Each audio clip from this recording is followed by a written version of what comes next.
क्या द्वारिकाधीश ने अपने भक्त के साथ किया ऐसा जिससे भक्त को करनी पड़ी आत्महत्या। राधे राधे दोस्तों, जो करुणा और प्रेम के स्वरूप हैं, जो अपने भक्तों के लिए अनेकों अवतार लेकर बहुत प्रकार कष्ट सहते हैं, भक्त ही जिनकी आत्मा है और प्रेम जिन्हें पाने का सार है। क्या ऐसे भक्त वत्सल करुणा निधान प्रभु श्री कृष्ण अर्थात द्वारिकाधीश अपने भक्त के साथ कोई अन्याय कर सकते हैं? दोस्तों, ब्रज रसिक बताते हैं, द्वारिकाधीश के एक भक्त कोल्ह जी जिनके भाई थे आल्ह जी। कोल्ह जी तो द्वारिकाधीश जी के बड़े भक्त थे और सदा धर्म पूर्वक आचरण करते, पर आल्ह जी एक राजकुमार के साथ रहते और मदिरा पान भी करते और भक्ति शून्य थे। पर हाँ, आल्ह जी अपने भाई कोल्ह जी का बड़ा सम्मान करते और उनकी आज्ञा का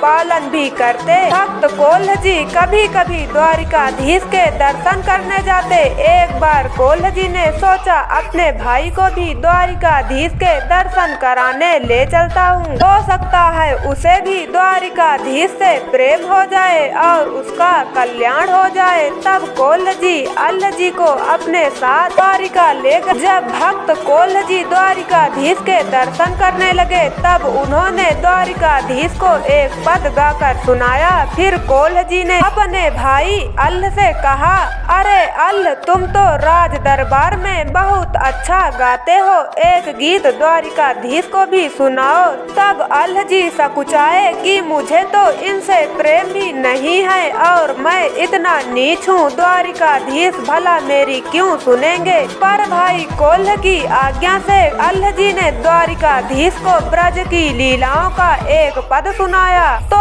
साक्षात द्वारिकाधीश जी आज बोल पड़े, अरे वाह, बहुत सुंदर। तब भक्त कोल्ह जी मन ही मन कहते हैं, प्रभु आज तक आप मेरे लिए कुछ नहीं बोले, मैंने आपको कितने पद सुनाए। तभी साक्षात द्वारिकाधीश जी ने अल्लाह जी के लिए अपने अंग सेवी से प्रसाद और माला भिजवाई। अब तो भक्त कोल्ह जी ने इसे अपना अपमान समझा और मन ही मन द्वारिकाधीश से कहा, आज तक आपने कभी मेरे लिए प्रसाद नहीं भिजवाया, आज पहली बार मेरा भाई आपके दर्शन करने आया तो आपने उसको प्रसाद और माला दिया। भक्त कोल्ह जी वहाँ सबके सामने शर्मिंदा हुए और द्वारिकाधीश की तरफ से अपना अपमान समझा। फिर भक्त कोल्ह जी अपने प्राण देने चले। उन्होंने जो ही समुद्र में छलांग लगाई, उन्होंने देखा वे समुद्र के भीतर गहराई में जा रहे हैं। तभी उन्हें द्वारिकापुरी के दर्शन हुए।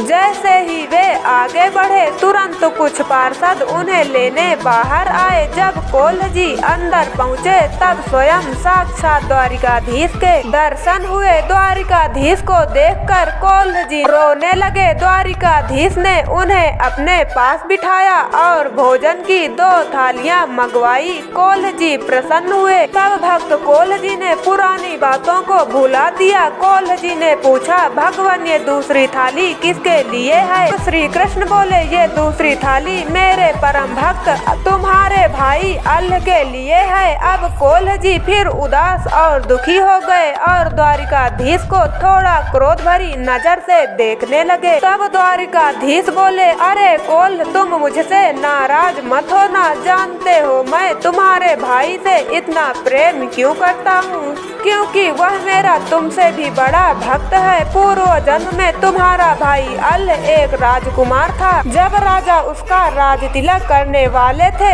तब उसने मेरे लिए अपना सब कुछ छोड़कर एक वन में जाकर मेरा भजन करने लगा। एक दिन कोई दूसरा राजकुमार उसी वन में आया। तब उसे देखकर तुम्हारे भाई में संसार के सुख की कामना प्रकट हुई कि यदि मैं संन्यास न लेता तो मैं भी इसी राजकुमार की तरह होता। इसी से उसे संसार में दूसरा जन्म लेना पड़ा, पर जब से उसने द्वारिकाधीश अर्थात मेरे दर्शन किए उसे पूर्व जन्म की सारी बातें याद आ गई और वह फिर से मेरी भक्ति करने लगा। यह सब सुनकर कोल जी ने द्वारिकाधीश से क्षमा मांगी और अंत में दोनों भाइयों ने सदा सदा के लिए द्वारिकाधीश को प्राप्त कर लिया। दोस्तों, यह लीला करके श्री कृष्ण हमें यह संदेश देते हैं कि जब तक किसी में संसार की थोड़ी भी कामना शेष रहती है तब तक उसे भगवत प्राप्ति नहीं होती। ऐसे और नए तथ्य जानने के लिए सब्सक्राइब करें।